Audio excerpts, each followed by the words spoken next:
மகா சங்கடஹர சதுர்த்தி அன்று வழிபாடு செய்ய வேண்டியது ஏன்? விநாயக பெருமானை வழிபட மகா சங்கடஹர சதுர்த்தி முக்கியத்துவம் வாய்ந்த நாளாகும். மாதந்தோறும் சங்கடஹர சதுர்த்தி விரதம் இருந்தால் குடும்பத்தில் சங்கடங்கள் நீங்கி சுபிட்சம் பெருகும் என்பது ஐதீகம். கணபதியை சதுர்த்தி நாளில் தொடர்ந்து வழிபட்டு வந்தால் காரிய தடைகள் விலகும், எதிரிகளின் தொல்லைகள் நீங்கும், கடன் பிரச்சனைகளில் இருந்து நிவாரணம் கிடைக்கும். விநாயகர் சதுர்த்தி தினத்துக்கு முன்பு வரும் தேய்பிறை சதுர்த்தி மிகவும் விசேஷமானது. பல்வேறு வரங்களை வாரி வழங்குவது. இந்த நாளில் கணபதியை முறையாக வழிபட்டால் ஆண்டு முழுவதும் சதுர்த்தி திதியில் விநாயகரை வழிபட்ட பலன்கள் கிடைத்துவிடும். எனவேதான் இதை மகா சங்கடஹர சதுர்த்தி என்று சொல்கிறார்கள். சங்கடஹர் என்றால் சங்கடங்களை தீர்ப்பவர் என பொருள்.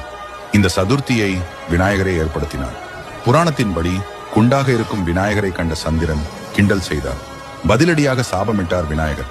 அதற்காக வருந்திய சந்திரன் மன்னிப்பு கோரினார். மன்னித்ததோடு தன்னுடன் சேர்த்து சந்திரனையும் வழிபட வேண்டும் என ஆணையிட்ட விநாயகர், தேய்பிறை சதுர்த்தி என்று விரதம் இருந்து வழிபட்டால் நான் மனம் குளிர்வேன், சங்கடங்களை போக்குவேன், பூஜையின் முடிவில் சந்திரனையும் வணங்குங்கள் என்றார்.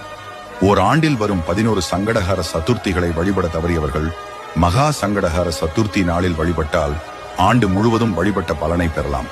இந்நாளில் விரதம் இருப்பவர்கள் விநாயகர் போற்றி அஷ்டோத்திரம், அகவல், கவச பாடல்களை பாட வேண்டும். மாலையில் வானில் தெரியும் சந்திரனை தரிசித்துவிட்டு விநாயகரை வழிபட வேண்டும். உப்பு, புளி, காரம் அதிகம் சேர்க்காத உணவை சாப்பிட்டு விரதத்தை முடிக்கலாம்.